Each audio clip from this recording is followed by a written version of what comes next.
conservative activist allegedly assaulted for promoting his conservative beliefs at UC Berkeley campus.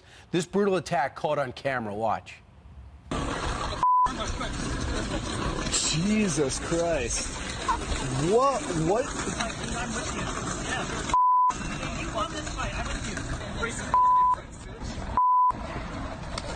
Oh, gosh, poor guy.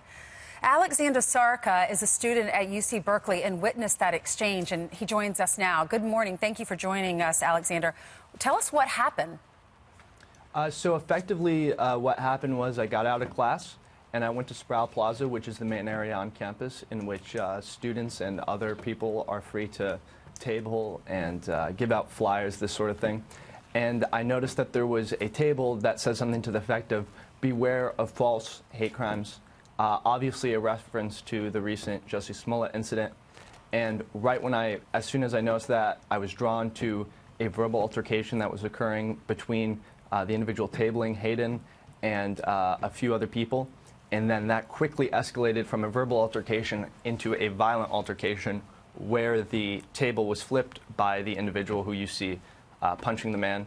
And then from there, I started to record, and I was lucky enough to get the most egregious parts of the incident on camera. But you didn't get everything. But first off, how is it that we haven't found this guy yet? You have a full shot of his face on video.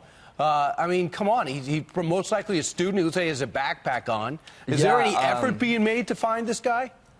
Honestly, I can't weigh in on that. I know that the response from the university has been very weak sauce, in my opinion.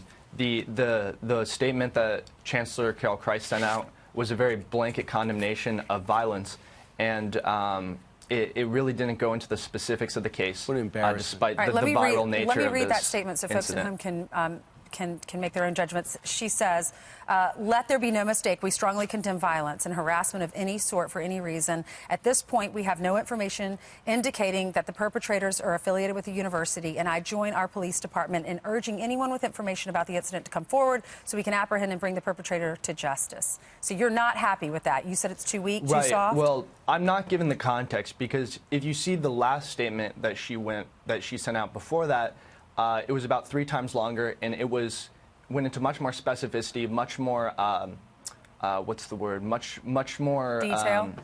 Yeah, well, much more emotion was behind it, you could obviously tell. And that was just addressing some comments that were made about certain faculty members being plants or agents of Chinese or Iranian governments.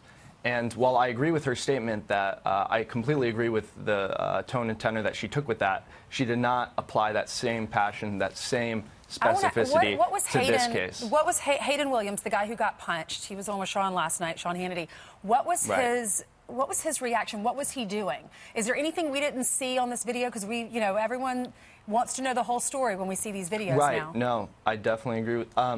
So you have to understand that I only briefly, it was just an extremely fortuitous event that I happened to be walking by when this event transpired very quickly.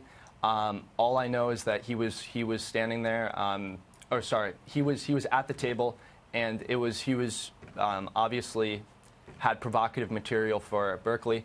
Yeah, for Berkeley, because he said, beware of false hate crimes. Why should that be offensive to anybody? Well, within the Berkeley context, it's offensive because it's like, obviously they're like making fun of like the Jussie Smollett incident. That's obviously the perception here. Well, I'll put it this way. Look at the face. Look at the video. Any officer in that area knows who this guy is. They could find him in 9 seconds. So they're not making any effort. No, I don't necessarily disagree with you on that. Yeah. I'm simply just saying, I've come on this show because I want to prosecute this individual to the fullest extent of the law. Yeah. And I've been talking to every media outlet I can from across the political spectrum, because I absolutely believe that he should be prosecuted Alexander, and apprehended. You're well-spoken. We appreciate you getting this on video so that we can find out who this person is and police can get to the bottom of it. Thank you so much for being brave. Right. Absolutely. It was good to be here. That guy should have been arrested, right?